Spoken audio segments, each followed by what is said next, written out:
All right, you all. Starting, coming in hot. First and foremost, I got my notes on a phone, which makes it maybe a little bit easier. All right. First and foremost, I want to say thank you to everyone who purchased a copy of Hey God, Wake the Fuck Up. It is Bible wisdom you're not supposed to know about real life and the real you. Uh, that was awesome. Thank you for doing that. Those of you who did buy. And it got taken off of Amazon for a short period of time. Um, Part of it is because of the conspiracy to hide the knowledge from the people. No, it was just that I didn't verify my identity, and they were like, if you don't answer your emails and verify your identity, the book's not going to be available, and then we'll shut you out of the system. And I was like, okay. So the book is available still, and that's the better for for those of you who are ready to accept your chosen status in the human story. All right. Secondly, I want to say, listen. And I'm just going to put this out as a short because this information is for the people that it is for. If you're watching this because I'm charming and beautiful and exceptional and entertaining and all that stuff, great. But if you are not being benefited, uplifted, enriched, and empowered by this, go somewhere else. Stop watching this channel. Unsubscribe. Do not be here. I don't want you here. Okay? I'm just done with it. I mean, again, I don't care if people leave nasty comments. I don't care. But it's like, I want to know that it's having an impact. And if I'm getting thousands of views on a video and very little, no engagement, like, go away. I don't want you here. I do not care. I can get 200 views and there's lots of engagement and people are saying, hey, this helped me, or I didn't agree with this, or I'm confused by that. Okay, good. Let's have that. But otherwise, just go away. I don't want you here if you're just watching because I'm beautiful. All right, good. We got that out of the way. If you find these videos, useful and insightful, let me know. And also ask questions if you want to know things. All right. I'm not one of those people that, if I'm genuine and honest in myself, I'm not really dedicated to how other people feel about things. I've learned to fear and avoid upsetting people, but that doesn't have anything to do with reality. It doesn't have anything to do with me. People are irrelevant generally. Okay. Thirdly, again, I already said this, but I'll say it again more forcefully and more caustically, without profanity, but I'm going to say it. This video is only for the Apex chosen people. If you know that you're not one of us, go away. I don't want you here. Okay. By the way, I'm being pejorative. I'm being a bit harsh, but I really mean what I'm saying, because there are people who are benefiting from this because the channel that I am, that God's using, matches their frequency. If that's not you, leave immediately, like now. This is not for you. Go away. Okay? We got some engagement here. He says hi. Hello. Thank you for engagement. I hope this serves you. Look, my purpose, my job, my entire mission at this point in my life is to create the space where God speaks to his chosen. And God is not like, God's not like, so by the way, let's just, we want to make space. God is not that. God doesn't care. God is not that. God made you. He knows what you can take. And so if you can handle the kind of information that I put out here, and I've cut out the profanity because there's a lot of children and whatever. If you can handle this, if you can handle the depth of where I'm going, stay. If not, get out now. This is going to mess up your life. And I'm warning you. Think of me as the Nakash. Look what happened to Adam and Eve. If you know what the Nakash is, look it up. So think of me in that light, in that way. And if you're willing to dance with the Nakash, let's go. If not, go somewhere else. If you're a mainstream Christian and this upsets your apple cart, you do not need to be here. This will mess up your path. This is for God's chosen.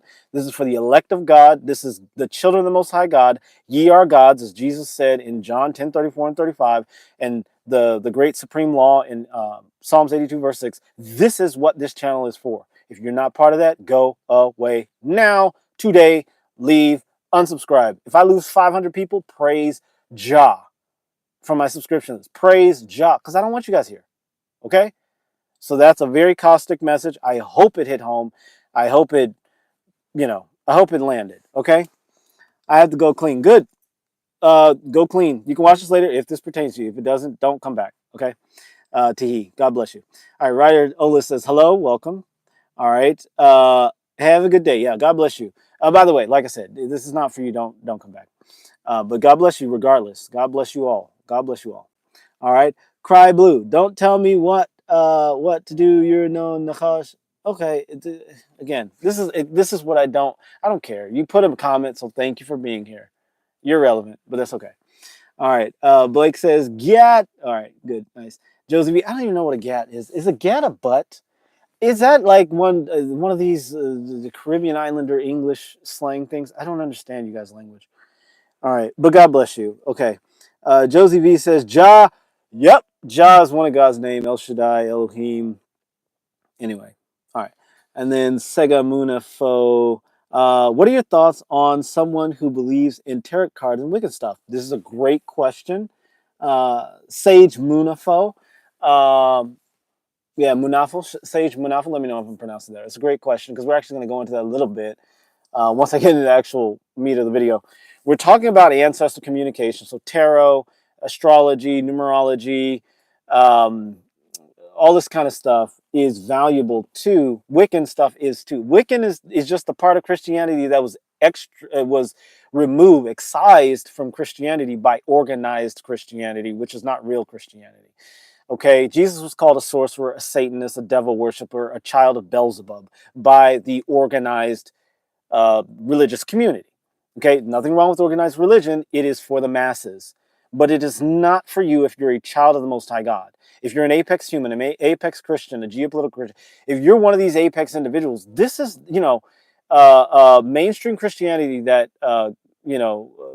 limits spirituality is not for you. You have to go deeper. You have to go for apex. You have to have a one-on-one relationship with God. Abraham could not be a mainstream Christian. Jesus couldn't even be a mainstream Christian. And he was the one they named it after, apparently, right? They didn't name it after him, but anyway, we get into that. So, tarot, Wicca, all of that has exceptional value. The problem is if it becomes a crutch and a barrier to your connection with God. So, great question, okay? Cry Blue says, thank you, brother. Yes, you are deeply welcome. All right.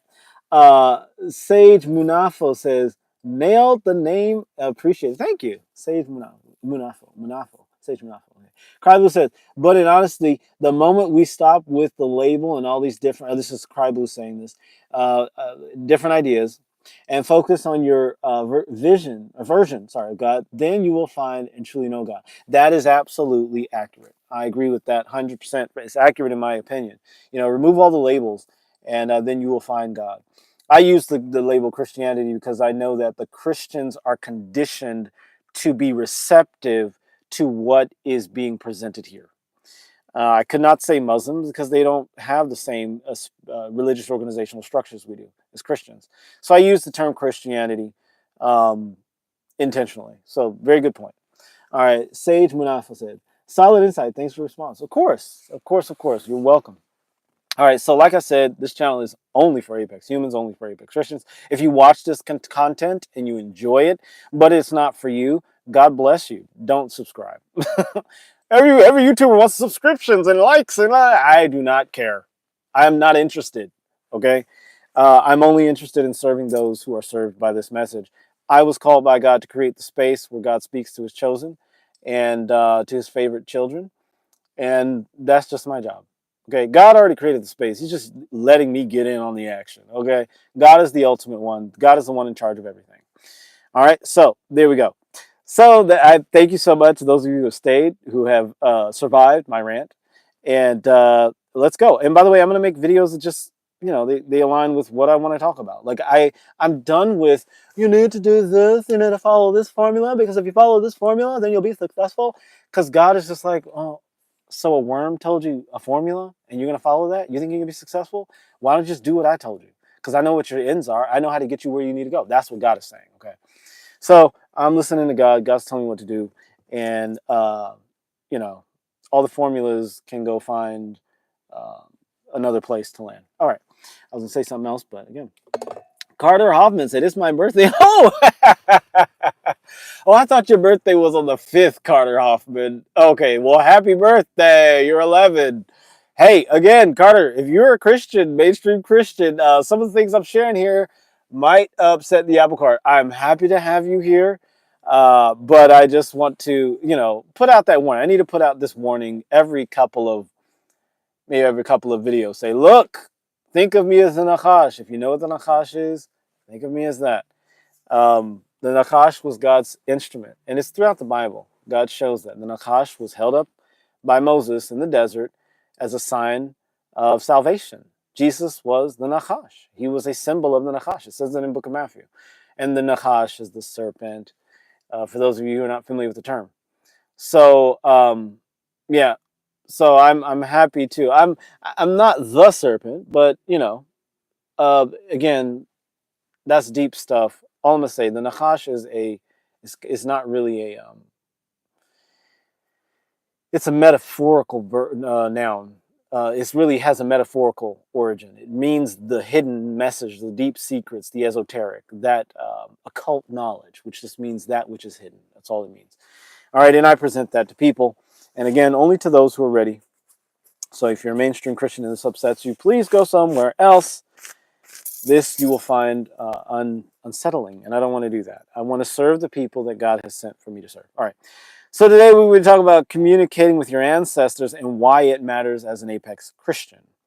I have an entire segment on ancestor communication, tarot, all these esoteric magical arts and things like that. And God bless this person. I don't know what's going on. Their health is really bad. You can tell. Anyway, God bless them. Pardon me. So ancestor worship is very important, and I'm calling it worship, but it's really ancestor communication. So when you are in mainstream Christianity, they say, okay, ancestor worship is bad, it's evil, don't talk to your ancestors. Well, your ancestors are in your body. They're part of your genome. The epigenetic studies that have gone out about, they'll torture some mice. In one generation, those mice will breed. 3 generations later, they'll torture these little mice. Okay, I'm just paraphrasing the study. They'll torture these little mice by electrocuting them or something. Excuse me, electroshocking them, right? And then they'll have the mice make a bunch of mice babies, right? Micelets. That's not the word.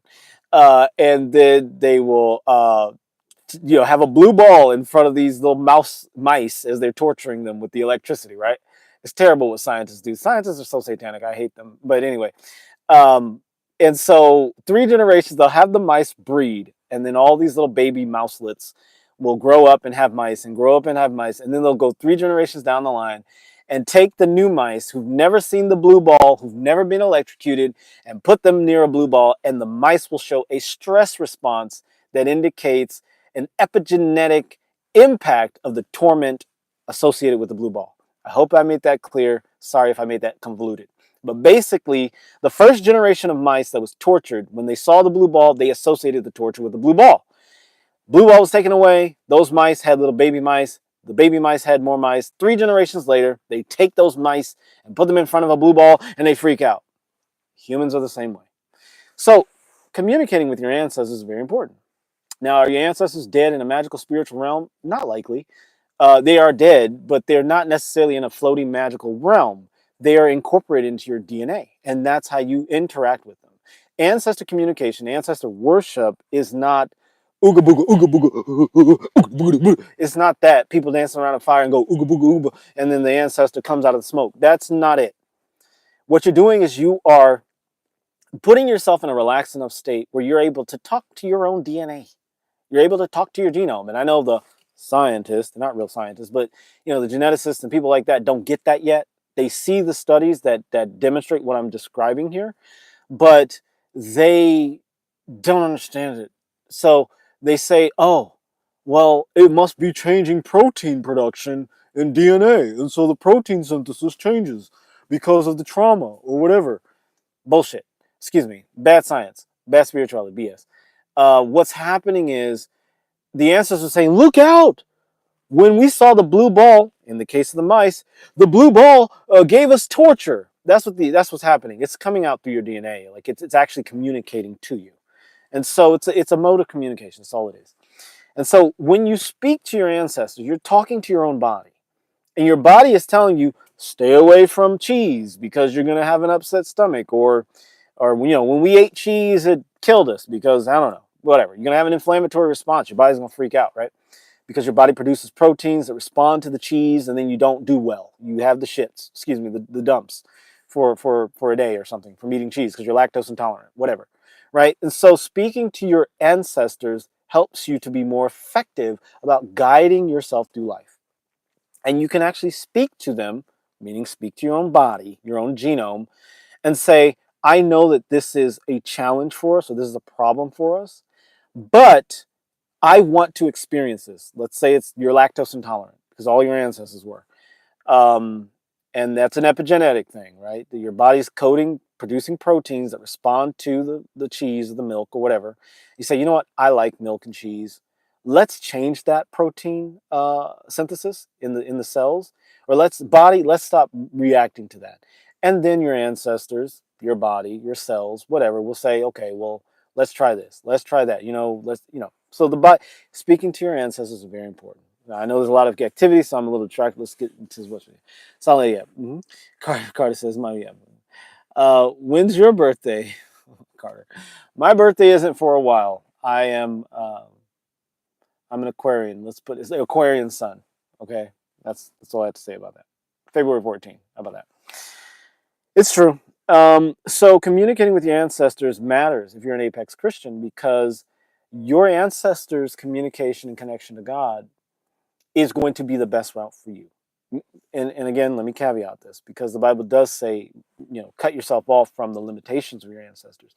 But let's say that your ancestors used tarot, or used astrology, or used, you know, uh, other, mind expanding substances or something like that. And that's how they communicated with the divine, with the Most High God. Those modes of communication will more readily allow you to tap into that field of communication. So imagine if you were able to see everything that would happen to you from now until the next 7 days. And you could see all of the related things around it. And you could change things. You say, okay, well, tomorrow at 3 o'clock, I'm going to run into this lady and I'm going to feel nervous because I'm attracted to her and I don't feel like talking to her. You can say, you know what, let me build up my confidence today, so when I see her, I can already know her name. Because you're going to know all that stuff. Well, guess what? There's a part of you, your ancestors, God, all of that, that sees ahead, that knows the next step. Imagine if you can communicate with that. Well, you can't do that when you're going to a church and learning the Jesus, Jesus, Jesus prayer, and it's not taking you anywhere. That's not, that doesn't serve you. And so maybe you need to do meditation. Maybe you need to read scripture. Maybe you need to fast for 3 days, whatever. Your ancestors had methods of communicating with the divine that allowed them to access information that would help them to have exceptional survivability. So keep that in mind. Ancestor communication is extremely important. Okay? Yeah. So that's what I have to say about that. I bless everybody for showing up and not having any engagement, because again, I'd rather have like one person here that's served by this than 300 people. They're just idiots. I mean idiots. I'm not talking about like people stupid, but what I mean is like they don't belong here. Like if I'm in a podcast about the I don't know, the football team, the 49ers or whatever, I'm an idiot there. I don't know anything about that. I never will. I don't care about that. It has nothing to do with me. I've never cared about sports. So if I get into a room and we're going to talk about the Bruins versus the Tigers versus the 49ers, I just know the 49ers because they're in California, or the Warriors, someone's going to correct me, because some of these teams are basketball or football or baseball. I don't care. I don't know. I never will know. I just don't care. It has nothing to do with me. And so this has nothing to do with 99.999999999% of people on Earth. I want to talk to that 0.0000001%, because it will click and we can actually go deep. So if you're not that, go somewhere else. All right. That's what I have to say about that. I'm done talking about this. I'm going to talk about the Marian connection and the importance of Marian people and how we're different. Like, I'm Marian, okay? I'm not black. I'm not African. I don't have any of those ancestral lineages. And all their struggles and problems have nothing to do with me. So when people try and talk that stuff, and like they try to pull me into these things, they look at my skin, they look at my hair, and they think, I'm part of their struggle or their story or their life. I'm not. I don't have anything to do with you guys. So I'm sorry if it seems caustic, but it's true. So I'm going to talk about what Marians are. I keep talking about this. I keep talking about us, and because we're one of the apex races, and I'm mixed, and so I can't really say I'm fully Marian. 20% of my ancestors from other parts of the world. So we'll talk about it in the next video. Stay apex.